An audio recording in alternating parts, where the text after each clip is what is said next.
We've all heard about the wage gap, but the promotion gap, you say, sort of leads to the wage gap. So maybe first for our audience, you could explain what the promotion gap is. Sure. Well, thank you for inviting me to be here. I've been doing research with Alan Benson and Danielle Lee, and what we've looked at is data from one of the largest retail firms in the U.S., and we've looked at their internal assessments of each worker's performance and potential to handle new research opportunity, new management responsibilities.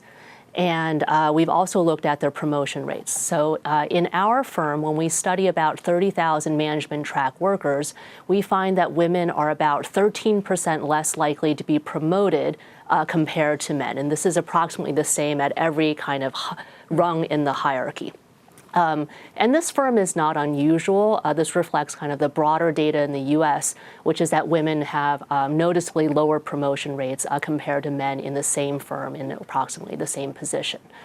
And the reason we believe that promotions are so important is because occupying different positions is a major contributor to the gender wage gap. At our firm, women are paid about 12.5% less than men.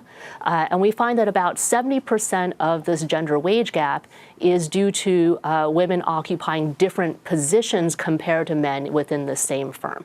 And of course, there is a remaining gender wage gap, which is even when men and women occupy the same position, women are paid about 3 to 4% less. And Kelly, that makes a lot of sense, right? Because as you get promoted, you get paid more. So if you're not getting promoted, you're just contributing to that wage gap. There's a difference, and you looked at this in the study, between performance and promotion, right? It's a little easier to judge performance because those are things that are actually happening. There's KPIs and such. Promotion requires you to look ahead and sort of think about what this employee is capable of doing in the future. So maybe factor in how that works, how bosses look at that promotion factor, and what's different, what they have to take into account, and how those biases can arise in promotion versus the performance.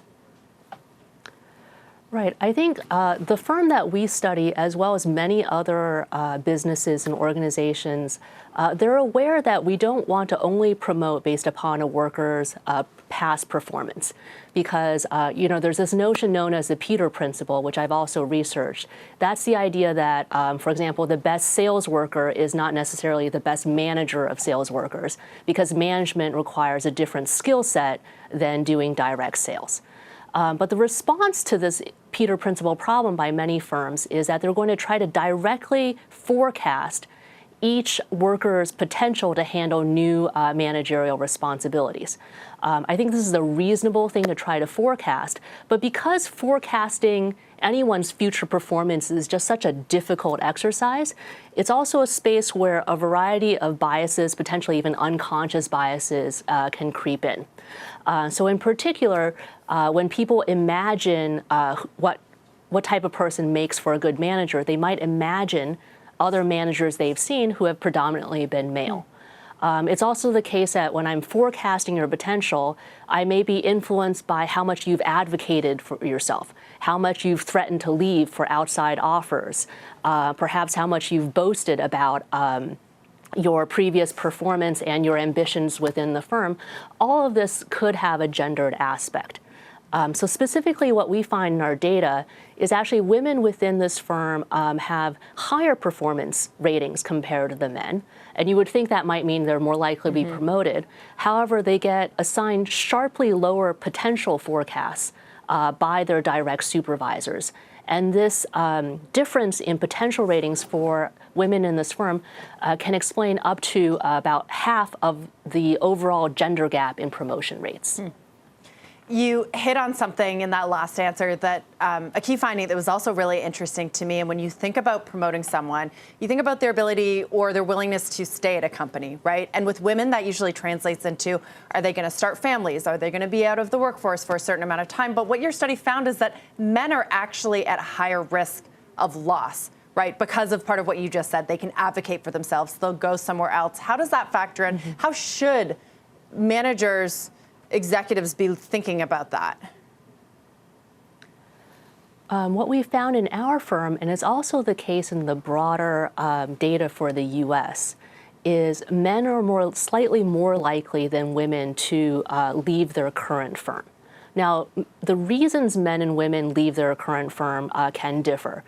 So it's possible women are more likely to leave because they exit the labor force, either permanently or for a couple of years to take care of children, whereas men are more likely to leave for another firm. But regardless, if you're leaving the firm, you're no longer contributing to this firm in the future. So what we found was rather surprising. Overall, the attrition rates were higher for the men. So if anything, you would think that men might get lower potential ratings here because potential is a forecast of their future contributions to the firm. And if they're more likely to exit the firm, they're less likely to contribute to the firm. Right, that makes a lot of sense. There's an audience question in this vein that I'd like to get to. Lori in the chat asks, wage gap and work gap.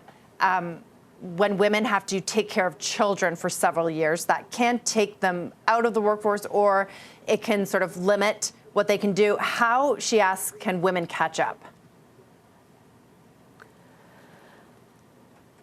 So our data suggests that for better or worse, firms really do seem to reward workers who are at high risk of loss. Indeed, our firm, as well as many other businesses and organizations, have internal retention score systems where they internally assess the risk of loss of each worker. And it seems like actually demonstrating loyalty to a firm can actually hurt, particularly female employees. Women within our firm are assessed to be at lower risk of loss, and indeed they are at lower risk of loss. And this seems to hurt them in terms of getting lower potential ratings and being less likely to be promoted. So I think many of you have heard this adage that one of the best ways to be recognized within your home firm is actually to be open to the possibility of moving. When you talk about sort of the commonly looked for traits in terms of management and potential, some of the characteristics that your study listed was assertiveness, execution skills, charisma, leadership, ambition. And, you know, just hearing the last conversation between Leslie and Raquel, something that is not in this list that could be really valuable, I just wonder if this is being recognized, sort of attention to the data, risk adverseness, right, versus sort of overconfidence. Do you think that that is taken into account? How can you appreciate sort of what is a more typical quality that you might see from female managers? I don't think it's necessarily that managers have a negative view of their female subordinates. It could be that women are viewed as conscientious, detail-oriented, perhaps appropriately risk-averse and cognizant of the risk that they face. However, I will say those are not typically the characteristics that we think of when we imagine the most successful managers. Those, in terms of managers, oftentimes those tend to be stereotypically male qualities, such as being optimistic, courageous, having an aggressive leadership style, embracing competition, et cetera. Right. So I guess, Kelly, as we're sort of nearing the end of this conversation, are you optimistic that corporate America can fix this? What are some of the tips that you might give to some of our members of the audience looking to take bias out of this promotion gap?